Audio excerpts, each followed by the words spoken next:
ઉત્તરાંચલ રાજ્યનો યુવાન દનિશ અલી ઉંમર વર્ષ 25 2 વર્ષ પહેલાં ગુમ થતા પરિવારજનોએ તેની સતત શોધ ચલાવી હતી।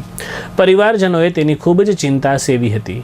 આખરે તે રખડતો ભટકતો અનેક રાજ્યોના શહેરો અને ગામડાઓમાંથી થઈને સોમનાથના નિરાધારોનો આધાર માનવ સેવા આશ્રમ મધ્યે પહોંચ્યો હતો। સોમનાથ આશ્રમના સંચાલકોએ તેની ખૂબ જ સરભરા કરી સારવાર કરી હતી। માનવજ્યોત સંસ્થા ભુજ સંચાલક શ્રી રામદેવ સેવાશ્રમ પાલારાના સામાજિક કાર્યકર રીતુબેન વર્મા સોમનાથ આશ્રમની મુલાકાતે ગયા ત્યારે આ મુસ્લિમ યુવાન દનિશ અલી સાથે ભુજ તેડી આવી ઉત્તરાંચલ પોલીસનો સંપર્ક કરીને તેનું ઘર શોધી કાઢતા પરિવારજનોમાં ખુશી છવાઈ હતી અને પરિવારના તેના ભાઈ અને કાકા તેને લેવા માટે ભુજ આવી પહોંચ્યા હતા।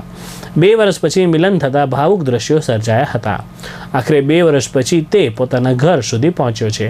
માનવતાના આ કાર્યમાં પ્રબોધભાઈ મુનવર, આનંદ રાય સોની, દીપેશ શાહ, રફીક બાવા, ઉમરશી દુલ્લા, દિલીપ લોડાયા, પ્રેમજીભાઈ, વાલજીભાઈ કોહલી સહભાગી બન્યા હતા। ઉત્તરાંચલના એક ગામનો દનિશ અલી ઉંમર વર્ષ જેની 25 હતી।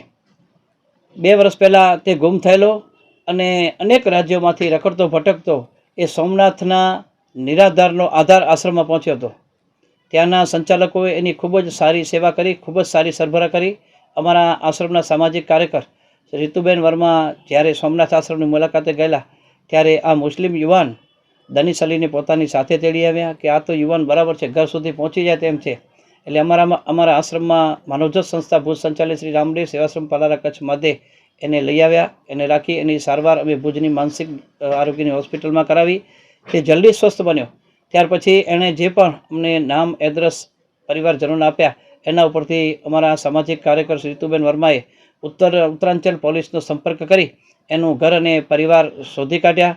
આજે એના ભાઈ અને કાકા એને તેડવા આવ્યા છે। 2 વર્ષ પછી એનો પરિવાર સાથે મિલન થયું છે।